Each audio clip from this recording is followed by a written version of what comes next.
This channel does not promote any violent, harmful, or illegal activities. All content provided by this channel is meant for an educational purpose only.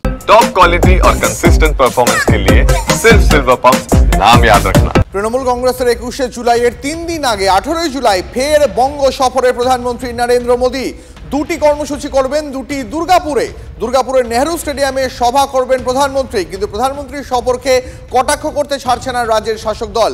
কি বলেছেন তৃণমূল নেতা জয়প্রকাশ মজুমদার, শোনাবো আপনাদের। মোদীর অভ্যেস আছে যদি জনসভায় ভাষণ দেন, জনসভায় ভাষণের প্রথম 2-3টি লাইন উনি বাংলায় বলেন। এখন ওনাকে একটু সাবধান হতে হবে, কারণ ওনারই যে ডাবল ইঞ্জিন সরকারের বিভিন্ন রাজ্য সরকার আছে বাংলার বাইরে, উড়িষ্যা ইত্যাদি, তাদের বাংলায় কথা বললে বাংলাদেশি বলে তারা বাংলাদেশে ঢুকিয়ে দেওয়ার চেষ্টা করছে।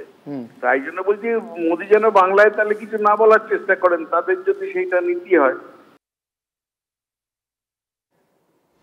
আচ্ছা, বাংলায় কথা বললে কি সে বাংলাদেশি?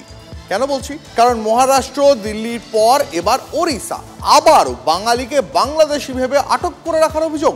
এদিকে হেভিয়াস কর্পাস মামলা দায়ের করলো দিল্লি থেকে পুশব্যাক করা 6 শ্রমিকের পরিবার। এই মুহূর্তে পুশব্যাক বনাম অনুপ্রবেশ, এই বিতর্কে ফের সরগরম হয়ে উঠেছে বঙ্গ রাজনীতি।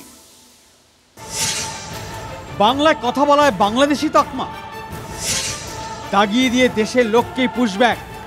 মহারাষ্ট্র থেকে দিল্লি, ওড়িশা একাধিক রাজ্যে বাংলায় কথা বলায় বাংলাদেশি বলে দাগিয়ে দেওয়ার অভিযোগ। কোথাও বাংলাদেশে পুশব্যাকের অভিযোগ, কোথাও আবার বাংলার পরিযায়ী শ্রমিকদের আটক করে রাখার অভিযোগ। এই পরিস্থিতিতে তৃণমূল সাংসদ মহুয়া মৈত্রের সমাজ মাধ্যমে দাবি, নদিয়ার 23 জন শ্রমিককে ঝাড়সুগুদায় বেআইনিভাবে আটকে রেখেছে ওড়িশা পুলিশ।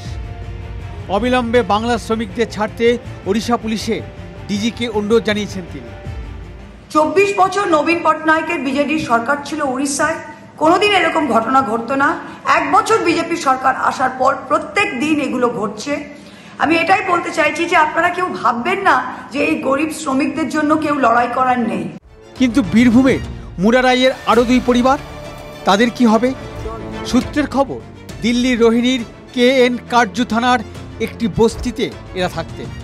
সেখানে ছোটোখাটো ব্যবসা করে তাদের কোনো রকমে পেট চলত। পরিজনদের দাবি, আচমকাই এক শিশুসহ 2 পরিবারের 6 সদস্যকে 17 জুন তুলে নিয়ে যায় দিল্লি পুলিশ। তার কয়েকদিন পর 26শে জুন ওই 6 জনকে বাংলাদেশে পাঠিয়ে দেওয়া হয় বলে অভিযোগ ওই পরিবারের। এই পরিস্থিতিতে কলকাতা হাইকোর্টে দ্বারস্থ হল বীরভূমের 2টি পরিবার। পরিবারের তরফে হেভিয়াস কর্পাস মামলা দায়ের করা হয়েছে। অবিলম্বে তাদের ফেরানোর নির্দেশ দিক আদালত। এই মর্মে আর্জি জানিয়ে হাইকোর্টের ডিভিশন বেঞ্চে মামলা।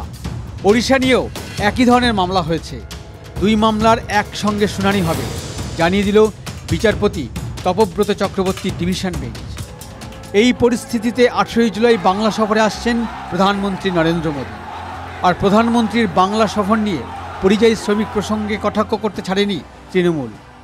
এখন ওনাকে একটু সাবধান হতে হবে, কারণ ওনারই ডাবল ইঞ্জিন সরকারের বিভিন্ন রাজ্য সরকার আছে বাংলার বাইরে, উড়িষ্যা ইত্যাদি, তাদের বাংলায় কথা বললে বাংলাদেশি বলে তারা বাংলাদেশে ঢুকিয়ে দেওয়ার চেষ্টা করছে। যেন বাংলায় তাহলে কিছু না বলার চেষ্টা করেন, তাদের যদি সেইটা নীতি হয়।